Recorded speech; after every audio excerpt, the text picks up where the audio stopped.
yang dari saraf itu menuju ke otak. Rasa sakit itu kan harus diperhatikan tuh sama otak. Ini rasa apa gitu ya. Dengan adanya sel saraf tadi yang banyak pada pembuluh darah, ya pembuluh darah perifer, nanti dia akan sampai otak, di otak diterjemahkan ini rasa apa. Kalau rasa panas ya akan dibalikan lagi ke misalnya ke kaki, ke tangan, ke yang rasa panas gitu. Maka tetap merasakan sakit, berarti dosisnya kurang. Ya, anestesi itu kalau dosisnya tepat, dan taraf eksitasi ya, kesadarannya hilang keseluruhan dan terjadi kegelisahan. Nanti dia kalau terjadi kegelisahan itu diberikan obat relaksan ya. Contoh obatnya itu midazolam. Pernah dengar midazolam? Enggak pernah. Ya nggak pernah dijual di apotek juga. Itu adanya di apa instalasi farmasi yang ada di OTA ya. Obat midazolam. Dia lebih atas lagi dari alprazolam. Kemudian taraf anestesi refleks mata hilang ya. Maksudnya bukan mata yang hilang ya. Maksudnya dia nggak sadar lagi ketika tidur ya. Teratur seperti tidur. Nah ini relaksasi ya. Dia diberikan obat relaksan. Misalkan orang mau dioperasi itu kan itu ya tegang gitu. Denyut jantungnya berdebar. Terus dokter berikan dia obat relaksan ya tadi seperti midazolam. Kemudian bisa diberikan diazepam ya. Dia relaksasi, jadi jantungnya teratur, baru diberikan obat anestesi. Kemudian obat-obat pelumpuh otot ya, biar dia nggak kejang tadi. Jadi relaksasi dia tidur dengan nyaman gitu ya. Pokoknya kalau anestesi ini dibuat senyaman mungkin. Nanti mungkin kalian bisa paham obat-obat anestesi ketika PKPA ya. Kalau di apoteker ada namanya PKPA yang anestesi umum. Syarat anestesi umum pertama, anestesi itu harus cepat ya, maka obat yang diberikan itu anestesi umum itu melalui inhalasi. Inhalasi itu dihirup. Inhalasi itu adalah rute pemakaian obat tercepat ya, waktunya itu paling 5 detik orangnya langsung udah tidur gitu ya.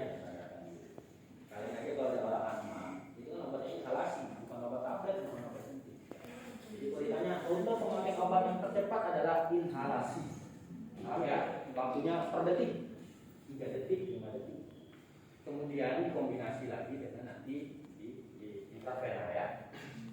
Nah, syaratnya adalah inhalasi itu nggak boleh berbau ya. Jadi nanti ada alat ya, alat anestesi, nanti pastinya dikasih inhalasi. Nah, inhalasi yang datang itu adalah gas ya, terutama gas N2O, nitrogen oksida nama gasnya ya. Nanti obatnya ada lagi. Kemudian berbau enak dan tidak merasakan pelaku lendir. Kan ada tuh orang yang dia menghirup sesuatu langsung pilek gitu, nah itu merasakan pelaku lendir. Tidak boleh seperti itu ya. Kemudian pola kerjanya cepat sampai habis. Sadar kembali tanpa kejang.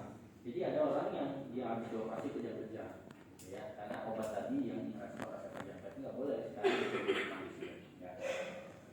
Berkhasiat analitik baik dengan melemahkan otot-otot seluruhnya. Jadi yang orang yang tadi tegang gitu ya, obat anestesinya bisa melemahkan otot, jadi dia rileks gitu ya, rileks.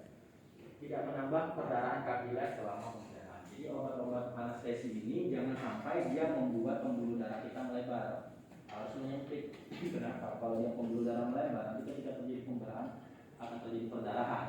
Makanya obat anestesi itu biasanya dikombinasi dengan yang namanya epinefrin atau adrenalin. Fungsinya untuk apa? Misalnya kita ketemu lidocain plus adrenalin ya. Nah ini adrenalin untuk apa?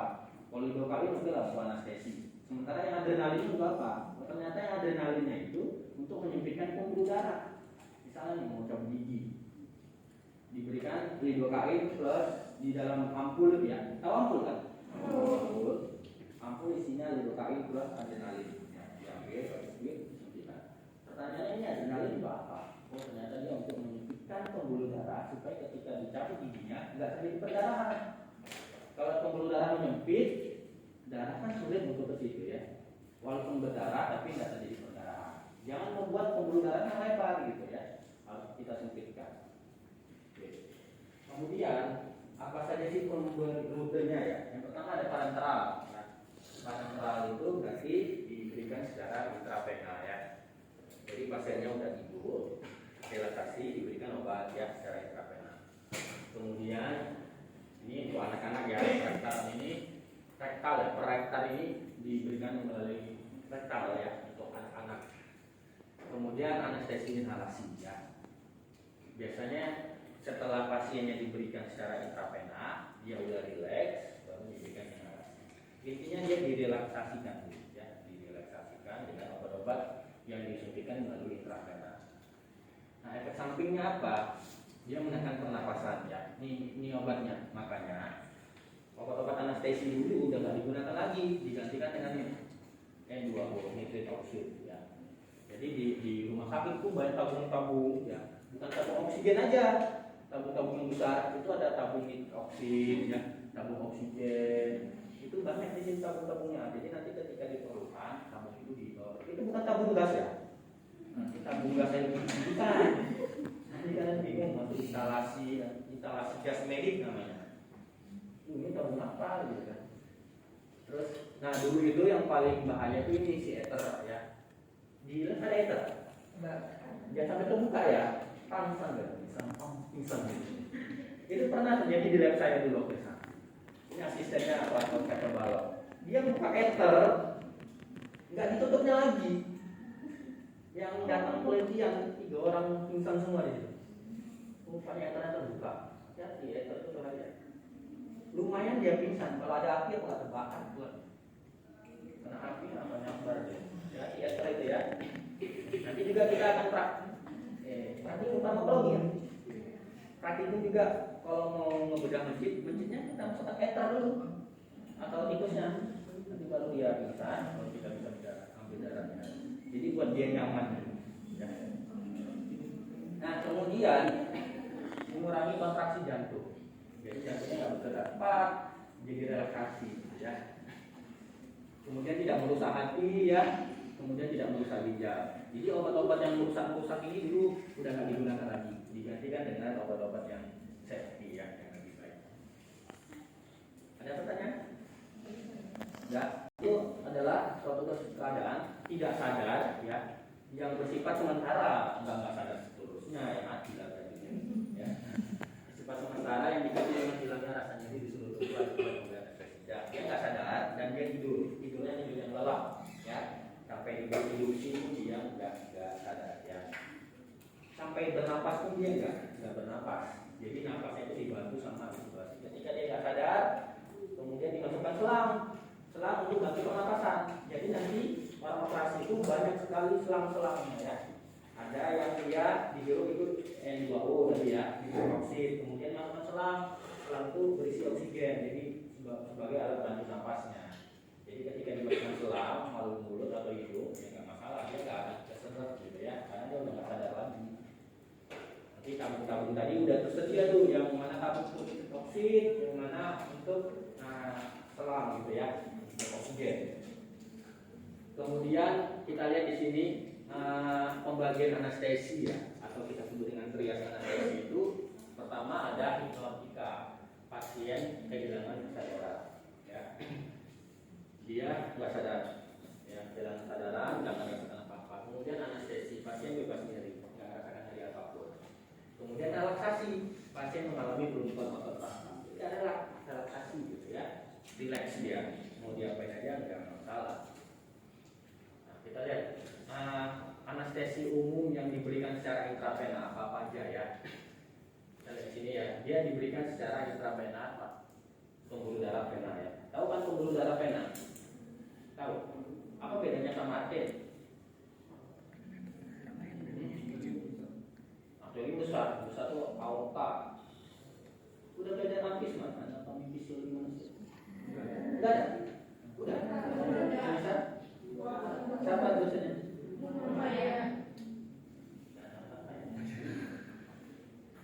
Tahu kan? Vena tahu? Tahu?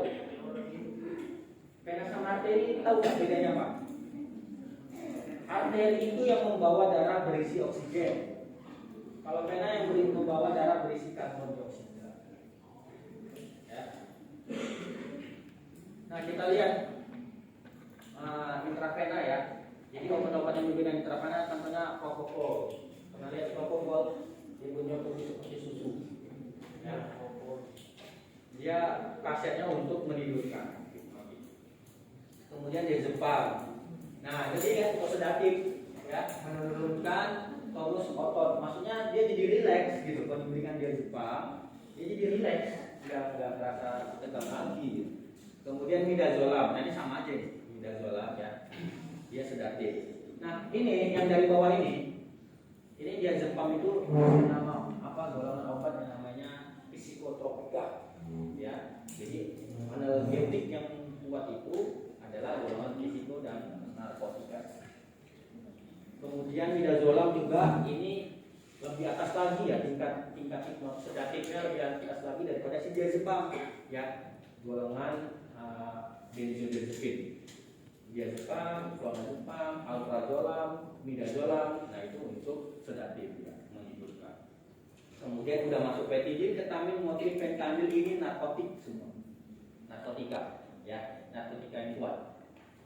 Dia untuk analgetik ya, namanya juga narkotika, menghilangkan nyeri. Jadi orang yang dianestesi itu obat-obat anti nyerinya diberikan yang kuat semua, biar dia nggak merasakan sakit apapun ya.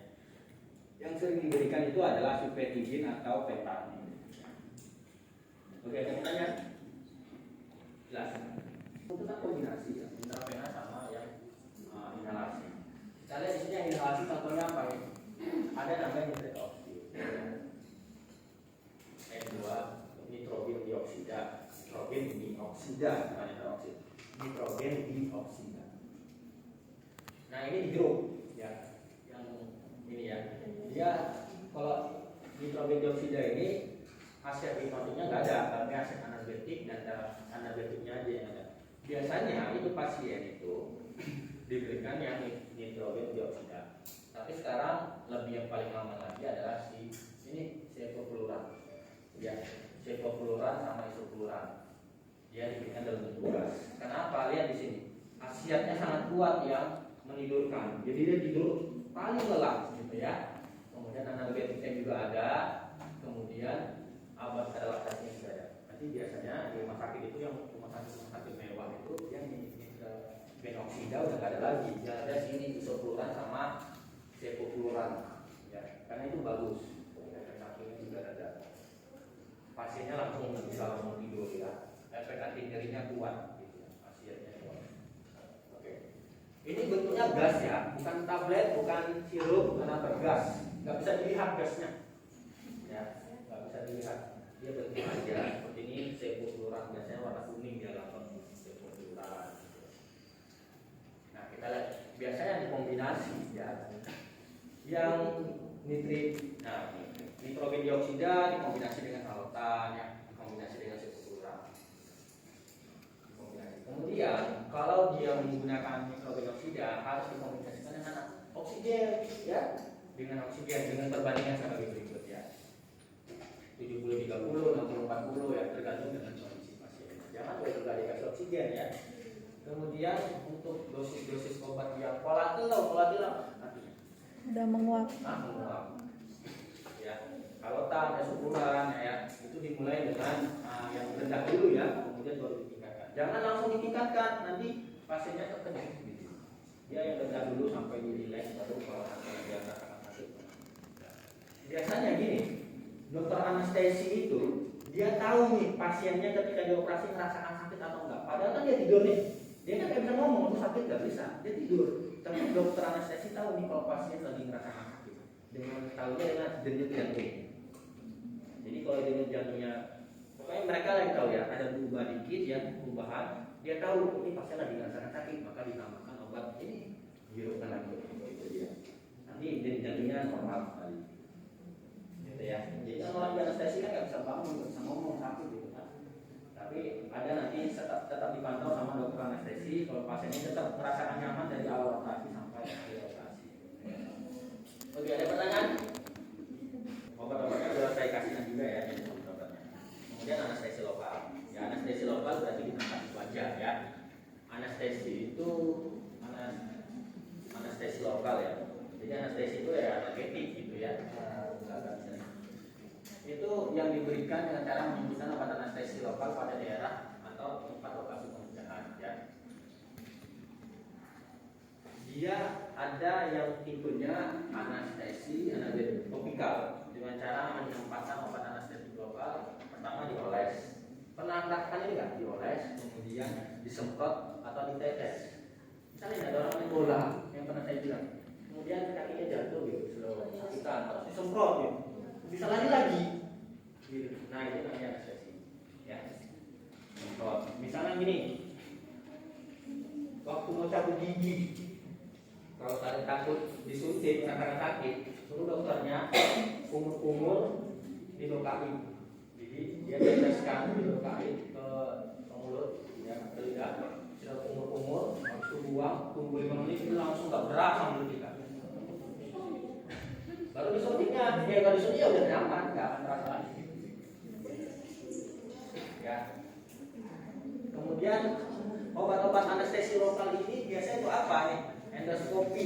Tahu endoskopi? Tahu. Dimasukkan teropong ke dalam perutnya. Ya. Katerisasi saluran kemih. Ya. Kemudian anestesi lokal pada memar cabut gigi, ya, untuk cabut gigi. Nah ini kontraindikasinya kalau pasiennya nggak kooperatif atau pasiennya nolak. Tapi jarang ya kalau misalnya disemprot gitu ya, atau ya ditetes. Gitu. Makanya waktu saya cabut gigi kan takut tuh disuntik, dikasih dokter itu semprotnya. Ini apa dok? Oh ini lidocaine pak. Sekali semprot, 2 kali semprot, kumur-kumur, gua bebas langsung mulut. Ya disuntiknya nggak terasa lagi, gitu ya. Kalau kalian takut disuntik, dibilangnya semprot ya.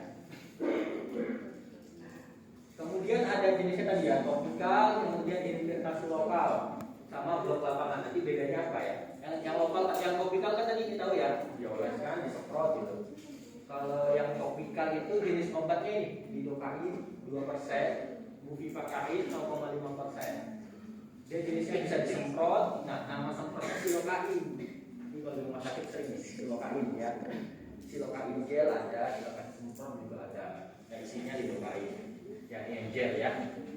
Kemudian tetes mata, tetrakain ya. Tetes mata itu ada penyimpangan matanya nyeri, merah, gitu. Ada itu obat tetes mata, tetrakain. Terus obat tetes telinga, ada isinya lidocaine. Ya, habis orang operasi telinga, tetes misalnya denyut telinganya ya, ada jerawat di dalamnya. Oh itu sakit banget tuh. Ada jerawat di telinganya, biasanya diberikan obat apa namanya, kortikosteroid sama si lidocaine ini. Lupa saya nama merek dagangnya apa aja, lidocaine di sini. Atau apa itu? Nah cara memakainya ya ini ya, kita bisa lihat pakai kain basah gitu ya, atau disemprotkan gitu. Tetes mata yang didedaskan ya. Oke, ada pertanyaan? Jelas? Ini yang untuk ya. Infiltrasi itu biasanya disuntikan ya. Suntikan obat anestesi lokal ke daerah yang mau dieksplorasi. Misal cabut gigi, disuntikan di situ, tetap satu aja. Oke, ya. Nanti tunggu beberapa saat obatnya sudah menyebar ya, baru bisa dicabut giginya. Ya. Nah obat-obatnya sama tadi ya, lidocaine, procaine, bupivacaine. Obatnya itu aja, gitu ya. Tinggal nanti obatnya itu dikombinasi dengan yang namanya apa tadi saya bilang? Kombinasi dengan apa? Epi, ya, bisa epinefrin atau adrenalin. Ingatlah, ya.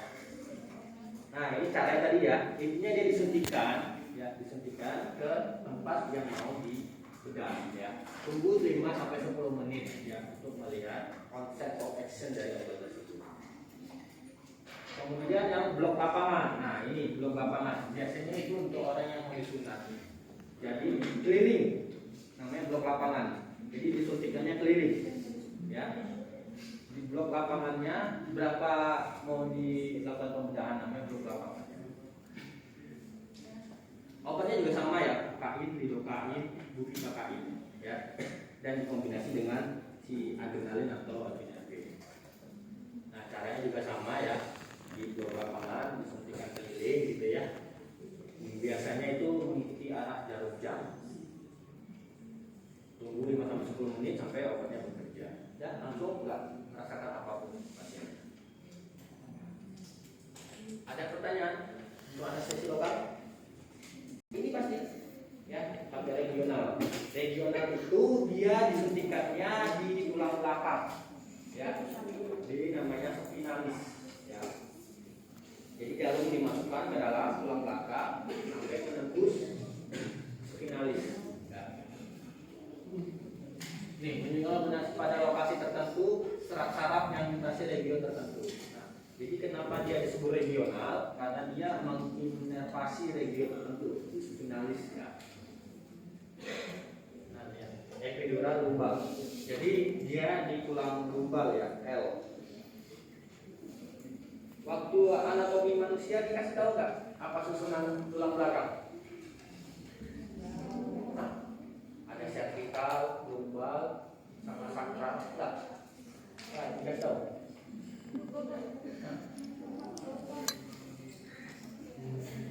Nah, jadi gimana kalau orang saat kejepit tadi?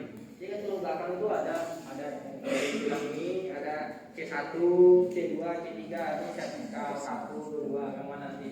Kemudian yang belakang ini namanya lumbal, ada lumbal 1, lumbal 2, L1, L2, L3, baru S, sakral 1, 2, 3 sampai tulang ekor. Nah, nanti yang sering bermasalah itu di lumbal. Ya, misalnya orang saat kejepit kena AMP, artinya nukleus terkhusus. Jadi saat kejepit itu di lumbal, ya. Masa nggak tahu? Nasib lagi gitu. Nah, biasanya itu disuntikan di lumbal ya, di tulang belakang. Bisa di L4 atau L5, di lumbal 4 atau lumbal 5. Disuntikan biasanya obatnya bukipakain ya. Ke dalam tulang ini. Ini nih. Obat digunakan adalah lidokain atau bukipakain ya. Nanti dimasukkan jarum kateter epidural nomor 18 atau 16. Jadi kalian tahu tuh kalau dari rumah sakit PKP 18 sama 16 ini mana. Masukkan ke dalam, dia nanti kan dikasih ini ya, betadin ya. Betadin itu jangan betadin ya. Itu kan merek dagang. Ya. Namanya povidone iodin. Povidone iodin. Povidone iodin. Nah, merek dagangnya kan betadin. Isinya povidone iodin. Itu antiseptik. Nanti diambil pakai gunting, kapas, ya nggak boleh dipegang kapasnya gini, pakai gunting, masukkan di cairan povidone iodin, kemudian dioleskan di belakang si orang yang mau di anestesi tadi ya, dikasih lapangannya, udah dikasih povidone iodin, baru dilap lagi sampai bersih, baru dimasukkan ini tadi jarum kateter epidural, ya masukkan, baru disuntikan si biasanya bukipakain. Tunggu sebentar, ibunya suruh tidur lagi, udah separuh badannya aja gak berasa lagi. Biasanya itu dokter ngasih tahu kakinya udah bebas. Oh belum, berarti gak boleh dulu. Kalau kakinya udah bebas, udah gak berasa lagi, itu berarti udah bebas seluruh badan. Ya. Nah nih, ephedrine mengandung 5 mg per mili. Fungsi itu apa nih? Tadi adrenalin. Untuk biar ketika disesar ini nggak terjadi perdarahan. Nggak sesar aja, operasi khusus buntu juga pakai ini. Jadi kan kalau misalnya pasiennya ditanya itu mau pakai anestesi umum atau anestesi setengah badan kata dokternya. Kalau operasi khusus buntu, biasanya orang minta anestesi setengah badan aja, gitu. Kenapa kalau anestesi umum? Karena anestesi umum ini efek sampingnya lebih besar daripada anestesi regional lokal ya. Bisa menyebabkan infeksi pernapasan. Nanti dia bisa selesai di anestesi bisa kena kejang atau bisa terjadi infeksi pernapasan yang nggak bisa bernapas. Ya. Oke, ada pertanyaan? Jelas. Kristaloid tahu? Nggak tahu? RL tahu? Tahu. Nah itu disebut kristaloid. Kristaloid. Ini ya blok. Ada torakal, lumbal, sama kaudal ya. Nanti kalian bisa lihat aja anatomi tulang belakang itu apa aja ya. Nanti juga kalau megang mencit, jangan pegang. Biasanya ini sering terjadi ya. Perempuan itu cewek lagi ya. Ini yang susah ngajarinya nanti pasti cewek-cewek. Takutnya itu tidak pasti tergeli gitu. Dipegang yang mencit, pak sakit pak. Mati. Nah, karena itu saat apa namanya vertikalnya ini ya, vertikal namanya ya, vertikalnya itu lembut gitu ya, karena dia apa ya geli gitu, ditekannya kuat. Beda sama tikus, kalau tikus kan bisa dan megangnya juga kayak gini, ditidurkan di tangan. Dan tikus juga agresif seperti mencitnya agresif. Ya. Seru lah pokoknya praktikannya. Belajar bahwa setiap respon apapun kalau mengukur efek harus apa? Dengan reseptor. Reseptor neurotransmitter yang kita sebut dengan ion gate channel. Ya, ion Gate channel. Dia bukan pengaruh. Dia bukan neurotransmitter tetapi ion gate channel. Jadi dia ada di pintu-pintu saraf. Ya. Misal gini, ini kakinya. Misal kena ini kaki ya, kena paku. Respon rasa sakit. Nah, itu rasa sakitnya ini jangan nih ke saraf, nih saraf sampai ke tulang belakang. Diantarkan ke tulang belakang, nanti dari tulang belakang ini masuk ke otak. Di otak diterjemahkan ini rasa apa? Oh, ternyata rasa ketusuk paku sakit. Nah, di otak diterjemahkan, oh ini rasa sakit, dibalikan lagi. Dibalikan lagi kemana? Ke sini lagi. Ke tempat kaki lagi, maka kaki kita merasakan sakit. Dan itu responnya cepat. Ya. Jadi respon tubuh itu seperti itu, mau dimanapun, mau respon panas, ya, nyeri, dingin, itu semua dia respon otak. Jadi selama otak itu bisa merasakan atau menerjemahkan rasa apa yang sampai ke otak, maka dia akan dibalikkan lagi. Bisa rasa mual muntah. Itu rasa mual muntah itu dari lambung sampai ke otak. Nah di otak ini diterjemahkan ini rasa mual, kemudian dibalikkan lagi muntah. Makanya ada obat-obat yang ngeblok ini saraf ini. Apa itu obatnya? Namanya ondansetron. Ondansetron, domperidone. Dia menghambat namanya 5-HT3. Dia kalau dihambat 5-HT3, respon rasa mual muntah nggak sampai ke otak, jadi orang nggak bisa muntah. Ya, hanya terhambat di situ. Nah, ada lagi obat-obat anestesi tadi ya. Ketika dia dioperasi di sini misalnya, nah di sini kan pasti akan ada rasa nyeri. Nah rasa nyeri itu apa ini nih? Nah ini neurotransmitter yang biti-biti ini. Nah ini dia neurotransmitter. Jadi antar saraf itu ada namanya sinap dan presinap sama sinap. Jadi setiap saraf itu ada namanya pintu dari neurotransmitter. Ya. Ketika rasa sakit ini di sini misalnya rasa sakit kita buat misalnya di bedah gitu ya. Akan timbul rasa sakit. Kenapa rasa sakitnya timbul? Neurotransmitternya keluar. Nih, yang banyak bintik-bintik. Neurotransmitternya keluar dari input saraf, dia akan masuk kemana? Mau ke otak, ngelewatin celah saraf ini. Ketika dia mau ke otak, dia harus melewati celah saraf. Di celah saraf itu ada pintu-pintunya. Nah, pintu-pintu ini, ya, yang kita sebut dengan ion gate channel. Ya, ada pintu-pintunya. Dia harus masuk ke pintunya masing-masing. Ya. Biasanya neurotransmitter kalsium, natrium gitu ya. Dia harus masuk ke pintu-pintunya. Nanti ketika dia masuk ke pintu-pintunya, baru dia melanjutkan ke saraf otak. Gitu ya. Nanti di otak diterjemahkan NA ini rasanya apa ya? Oh ternyata NA ini rasa sakit. Udah nanti dibalikkan lagi ke kaki, ke tangan tadi. Oh di tangan itu rasa sakit. Paham? Jadi neurotransmitter itu harus melewati pintu-pintu ini. Jelas? Kita lihat pintunya ini, pintunya. Ya. Jadi ketika ada rasa sakit di sini, maka neurotransmitternya akan dilepaskan ke mana? Ke otak nih, ke sini ke otak. Dia harus melewati pintunya dulu. Nah, itu namanya ion gate channel. Ya, harus melewati pintunya dulu. Nanti setelah dia melewati pintunya, sampai ke otak ke sini diterjemahkan. Ini rasa apa? NA-nya. Neurotransmitter ini, BD-BD ini rasa apa? Rasa mual, sakit, panas, gitu ya. Ketawa, senang, sedih, rasa apa? Nanti di otak diterjemahkan, oh ini ternyata rasa sakit, dibalikkan lagi ke kaki misalnya, kenapa aku tadi, maka kaki kita akan terasa sakit. Jelas? Paham ya? Dia harus melewati siapa? Pintunya kan? Nah, obat anestesi ditutupnya pintunya. Bisa nggak dia jalan sih? Enggak. Maka otak nggak bisa tahu ini rasa apa, nggak sampai dia otak. Jadi 0% nggak akan ada rasa sakit. Jelas?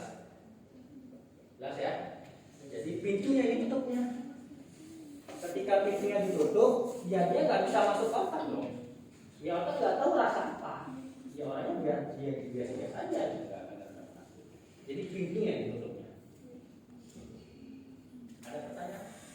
Antiinflamasi kerjanya di saraf perifer, ya. Kalau di perifer apa ini? Kemudian kalau di saraf periferal itu anestesi lokal, dia ngeblok di sistem saraf periferal. Kemudian kalau di tulang belakang dia biasanya ada opioid. Opioid itu narkotik, misalnya fentanyl, tramadol, ketamin, kodein, morfin. Itu kerjanya di sini saraf tulang belakang, ya. Kemudian ada juga obat anestesi lokal tadi yang regional, ya. Misalnya lidocain, bupivacain, dia kerjanya di sini tulang belakang. Nah, ada yang kerjanya di sistem saraf pusat langsung. Biasanya itu contoh obatnya adalah opioid, morfin. Jadi dia kerjanya menghambat otak untuk menerjemahkan rasa apa, ya. Biasanya dikasih morfin. Morfin itu menghambat di sini, ya. Nanti semakin tinggi penghambatan, maka efek sampingnya juga harus semakin tinggi.